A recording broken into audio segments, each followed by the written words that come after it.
ವಿಜಯನಗರ ಗತವೈಭವ ಸಾರ್ತಕ್ಕಂಥ ಹಂಪಿ ಉತ್ಸವಕ್ಕೆ ಈಗಾಗಲೇ ದಿನಗಣನೆ ಆರಂಭವಾಗಿರ್ತಕ್ಕಂಥದ್ದು. ಸದ್ಯ ನಾನು ವಿಜಯನಗರ ಜಿಲ್ಲೆಯ ಹೊಸಪೇಟೆ ತಾಲೂಕಿನ ಹಂಪಿಯ ಹೊರಭಾಗದಲ್ಲಿರ್ತಕ್ಕಂಥ ಗಾಯತ್ರಿ ಪೀಠದ ಹತ್ತಿರ ನಿರ್ಮಾಣವಾಗ್ತಾ ಇರತಕ್ಕಂಥ ಹಂಪಿ ಉತ್ಸವದ ಮುಖ್ಯ ವೇದಿಕೆಯ ಮುಂಭಾಗದಲ್ಲಿರ್ತಕ್ಕಂಥದ್ದು. ಈಗಾಗಲೇ ಮುಖ್ಯ ವೇದಿಕೆಯ ಕಾರ್ಯನೂ ಕೂಡ ಈಗ ಭರದಿಂದ ಸಾಗ್ತಾ ಇರತಕ್ಕಂಥದ್ದು. ಇನ್ನೇನು ಹಂಪಿ ಉತ್ಸವ ಫೆಬ್ರವರಿ 13, 14, 15ರಂದು 3 ದಿನಗಳ ಕಾಲ ನಡೆಯಲಿದೆ.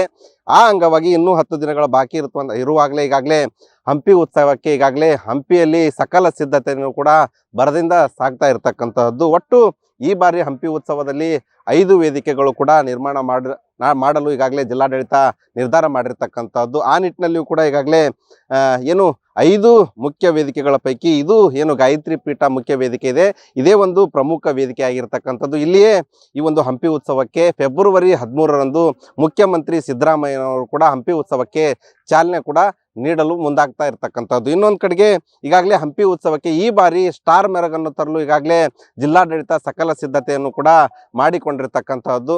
ಸ್ಟಾರ್ ನಟರಾದ ಶಿವರಾಜ್ ಕುಮಾರ್ ಅವರಾಗಿರ್ಬಹುದು, ರಾಜ್ ಬಿ ಶೆಟ್ಟಿ ಅವರಾಗಿರ್ಬಹುದು, ಗೋಲ್ಡನ್ ಸ್ಟಾರ್ ಗಣೇಶ್ ಅವರಾಗಿರ್ಬಹುದು, ಮತ್ತು ಏನು ಸಂಗೀತಗಾರರಾಗಿರ್ತಕ್ಕಂತಹ ವಿಜಯ್ ಪ್ರಕಾಶ್ ಅವರು ಮತ್ತು ಮಂಗ್ಲಿ ಅವರು ಆಗಿರಬಹುದು, ರಘು ದೀಕ್ಷಿತ್, ಹೀಗೆ ನಾನಾ ಕಲಾವಿದರನ್ನು ಕರೆತರುವ ನಿಟ್ಟಿನಲ್ಲಿ ಈಗಾಗಲೇ ಜಿಲ್ಲಾಡಳಿತವು ಕೂಡ ಸನ್ನದ್ಧ ಆಗಿರ್ತಕ್ಕಂಥದ್ದು.